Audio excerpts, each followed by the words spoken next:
ರಾಜ್ಯದ ಸರ್ಕಾರಿ ಬಸ್ಗಳ ಕರಾಳ ಸ್ಥಿತಿಯ ಬಗ್ಗೆ ನಿಮಗೆ ಹೇಳ್ತಾ ಇದ್ದೀವಿ.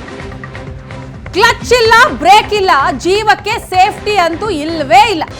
ಇದು ರಾಜ್ಯದ ಸರ್ಕಾರಿ ಬಸ್ಗಳ ಕರಾಳ ಪರಿಸ್ಥಿತಿ. ಯಮ ಸ್ವರೂಪಿ ಬಸ್ಗಳ ಅಸಲಿಯತ್ತು ಬಟಾ ಬಯಲಾಗಿದೆ. ಕ್ಲಚ್ ಇಲ್ಲ, ಬ್ರೇಕ್ ಇಲ್ಲ, ಸೇಫ್ಟಿ ಅಂತೂ ಮೊದಲೇ ಇಲ್ಲ. ಕ್ಲಚ್ ಇಲ್ಲ, ಬ್ರೇಕ್ ಇಲ್ಲ ಅಂತಂದ್ರೆ ಇನ್ ಸೇಫ್ಟಿ ಎಲ್ಲಿ? ನಮ್ಮ ಗುಜರಿ ಬಿಎಂಟಿಸಿ ಬಸ್ ಅನ್ನ ಖರೀದಿಸಿದ ಕೆಎಸ್ಆರ್ಟಿಸಿ, ರಾಜ್ಯದಾದ್ಯಂತ ನೂರಾರು ಬಸ್ ಅನ್ನ ಖರೀದಿಸಿರುವ ಕೆಎಸ್ಆರ್ಟಿಸಿ, ಆದ್ರೆ ಕ್ಲಚ್ ಇಲ್ಲ, ಬ್ರೇಕ್ ಇಲ್ಲ, ಯಾವುದೇ ರೀತಿಯ ಸೇಫ್ಟಿ ಇಲ್ಲ.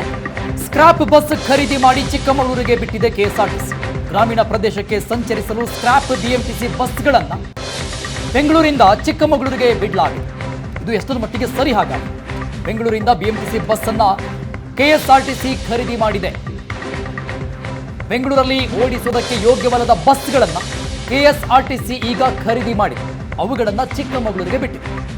ಈ ಜಿಲ್ಲೆಯ ವಿವಿಧ ಡಿಪೋಗಳಲ್ಲಿ ನಿಂತಲ್ಲೇ ನಿಂತ್ಕೊಂಡಿದ್ದಾವೆ ಬಸ್ಗಳು.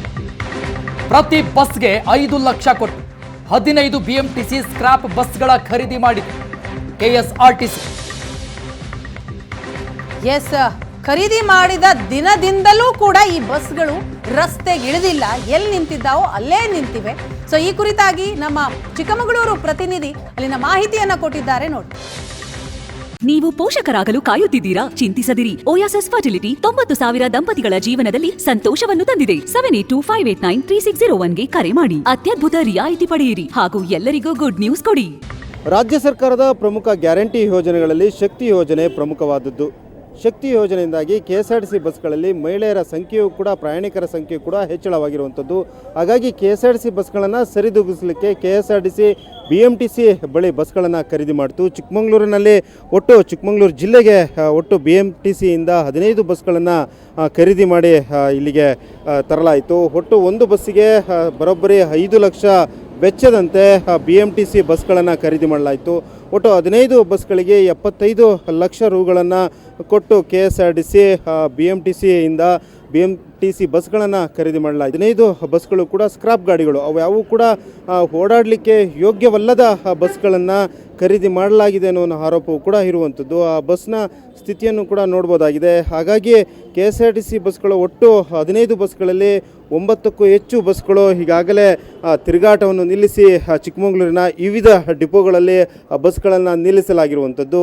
ನಮಗೆ ಸಿಕ್ಕಿರುವಂಥ ದೃಶ್ಯಗಳಲ್ಲಿ ಚಿಕ್ಕಮಗಳೂರಿನ ಡಿಪೋದಲ್ಲೇ 2 ಬಸ್ಗಳು ನಿತ್ತಲೇ ನಿಂತಿರುವಂಥದ್ದು. ಇನ್ನು ಅರಸೀಕೆರೆ, ಬೇಲೂರು ಹಾಗೆಯೇ ಸಕಲೇಶಪುರ ಡಿಪೋಗಳಲ್ಲೂ ಕೂಡ ಈ ಬಸ್ಗಳು ನಿಂತಿರುವಂಥದ್ದು. ಆ ಬಸ್ನ ದೃಶ್ಯವನ್ನು ಕೂಡ ನೋಡ್ಬೋದಾಗಿದೆ.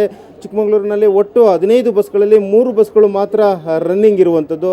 ಆ ಬಸ್ಗಳ ಒಂದು ಚಿತ್ರಣವನ್ನು ಕೂಡ ನೋಡ್ಬೋದಾಗಿದೆ. ಬಸ್ಗಳ ಯಾವ ಸ್ಥಿತಿಯಲ್ಲಿದೆ ಅಂತ. ಅದು ಸ್ಕ್ರಾಪ್ ಗಾಡಿಗಳು, ಅದರ ಸ್ಟೇರಿಂಗ್ ಹಾಗೆಯೇ ಮುಂದ್ಗಡೆ ಮೀಟರ್ ಬೋರ್ಡನ್ನು ಕೂಡ ಗಮನಿಸ್ಬೋದಾಗಿದೆ. ಯಾವ ರೀತಿ ಇದೆ ಅನ್ನೋದು ಕೂಡ, ಲೈಟು ಹಾಗೆಯೇ ಬ್ರೇಕ್ ಮತ್ತು ಎಕ್ಸಲೇಟರ್ಗಳ ಸ್ಥಿತಿಯನ್ನು ಕೂಡ ಗಮನಿಸ್ಬೋದಾಗಿದೆ. ಹಾಗೆಯೇ ಕೆಎಸ್ಆರ್ಟಿಸಿ ಬಸ್ಗಳನ್ನು ಚಾಲನೆ ಮಾಡುವಂಥ ಡ್ರೈವರ್ ಕೂರುವಂತಹ ಆಸನವನ್ನು ಕೂಡ ಗಮನಿಸಬೇಕಾಗಿರುವಂಥದ್ದು. ಅದು ಯಾವ ಸ್ಥಿತಿಯಲ್ಲಿ ಇರುವಂಥದ್ದನ್ನು ಕೂಡ ಗಮನಿಸಬೇಕಾಗಿರುವಂಥದ್ದು. ಈ ಬಸ್ಗಳು ಅಪ್ಪಲ್ಲಿ ಹತ್ತಲ್ಲ, ಡೌನಲ್ಲಿ ಅಂದರೆ ಸರಾಗವಾಗಿ ಓಡುತ್ತೆ ಅನ್ನೋದು ಕೂಡ ಇರುವಂಥದ್ದು. ಹಾಗಾಗಿ ಕೆಎಸ್ಆರ್ಟಿಸಿ ಎಂತಹ ದುರಂತ! ಬಸ್ಸನ್ನ ಖರೀದಿ ಮಾಡಿದೆ, ಅದು ಕೂಡ ಸ್ಕ್ರಾಪ್ ಗಾಡಿಯನ್ನ ಯಾರು ಖರೀದಿ ಮಾಡ್ತಾರೆ? ಸಾರಿಗೆ ಸಚಿವರೇ ಇತ್ತ ಗಮನ ಹರಿಸಲೇಬೇಕು. 5 ಲಕ್ಷ ರೂಪಾಯಿಗೆ ಸುಮಾರು 15 ಬಿಎಂಟಿಸಿ ಬಸ್ಸನ್ನು ಖರೀದಿ ಮಾಡಿ, ಆ ಬಸ್ ಬಂದ ದಿನ ಎಲ್ಲಿತ್ತೋ ಅಲ್ಲೇ ಇದೆ. ಇಲ್ಲಿವರೆಗೂ ಕೂಡ ಆ ಬಸ್ ಓಡಿಲ್ಲ. ಅಂದರೆ ಏನು ಮಾಡಕ್ಕೆ ಹೊರಟಿದ್ದೀರಿ? ಮೊದಲೇ ಖಜಾನೆಯಲ್ಲಿ ದುಡ್ಡಿಲ್ಲ, ಅಂಥದ್ರಲ್ಲಿ ಇಂತಹದ್ದ ಲೂಟಿ ಹೊಡೆಯೋಕೆ ಅಂತಲೇ ಈ ರೀತಿ ಮಾಡಲಾಗಿದೆಯಾ? ದಯವಿಟ್ಟು ಸಾರಿಗೆ ಸಚಿವರೇ ಇತ್ತ ಗಮನ ಹರಿಸಿ ಅಂತ ಏಷ್ಯಾನೆಟ್ ಸುವರ್ಣ ನ್ಯೂಸ್ ಹೇಳ್ತಾ ಇದೆ.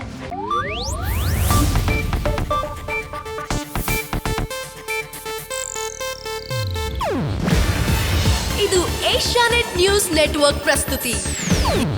ನೀವು ನೋಡ್ತಿದ್ದೀರಾ ಏಷ್ಯಾನೆಟ್ ಸುವರ್ಣ ನ್ಯೂಸ್.